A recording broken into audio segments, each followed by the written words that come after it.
We're back. Like we told you before, we were going to start building on or giving you information to help build on a foundation of a happy marriage. We talked about before were the fruits of the Spirit. Love, joy, peace, long-suffering, meekness, temperance. Gentleness. Did you say that? Gentleness. I miss gentleness, yeah. So I think we got most of them, but today we're going to start talking about love and what kind of ways what that involves and what that means.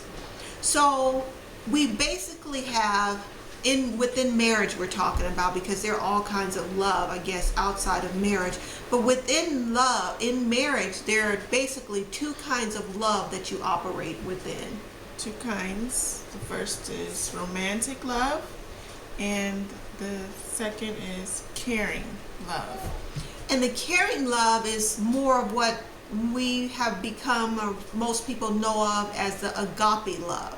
The agape love is a giving love. It's a verb. It's not a feeling, but it's an action. You know, you decide to love. So you decide to do that love. Mm-hmm. To do the loving things. Mm-hmm. Not even if you don't feel it.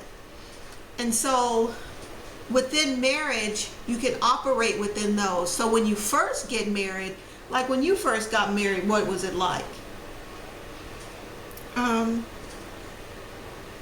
It was just all roses and butterflies and happiness.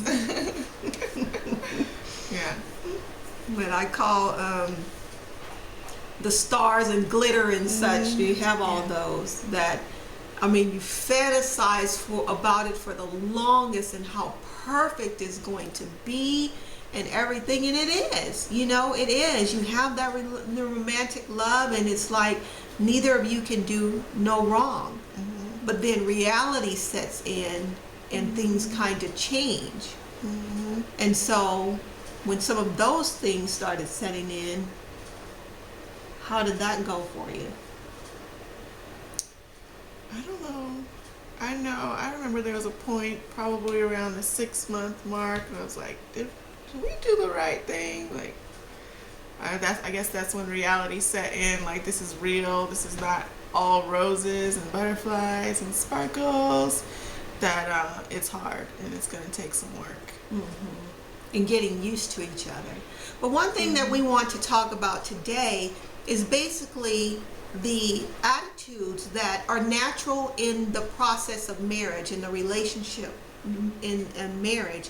And that is that each of you, the female and the male, you have within you a giver, and you have within you a taker.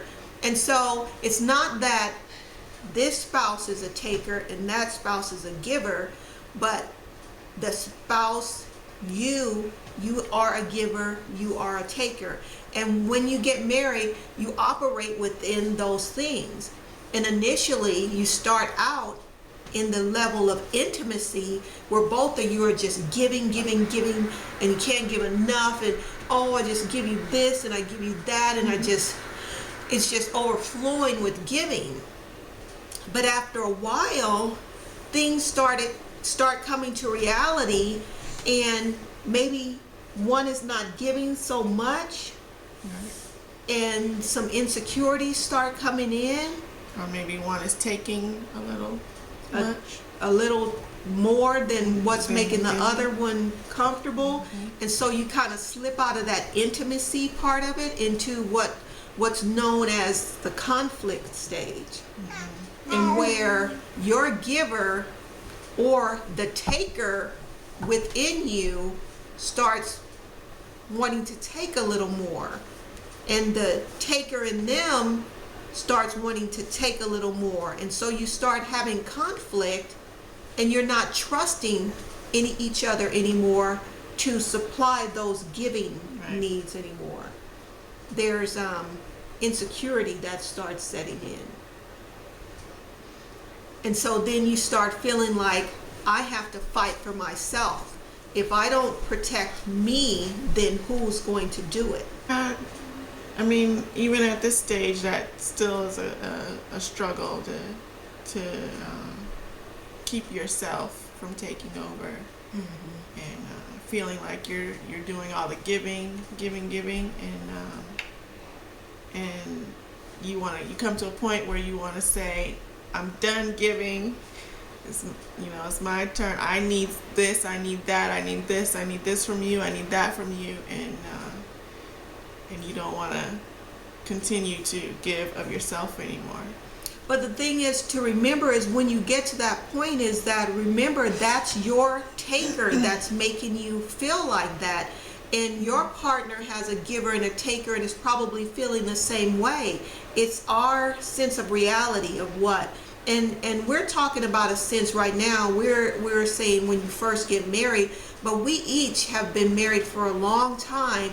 And it's like a cycle that you go through. It's not like, okay, this happens at the first 6 months and then you go through this and then you're past it. You go in and out of that, in and out, year after year, month after month, day after day. And it's something that you just have to work through, talk through, and understand with each other and never give up on that. And so if you get into that conflict stage where your taker is saying, I'm tired of giving, I need to take, and his taker is saying, and you stay in that stage for a while, you end up going into another stage or phase where it's where you kind of separate, and it's called withdrawal. You start pulling away from each other, and at that point you're no longer giving, but then you're also no longer taking.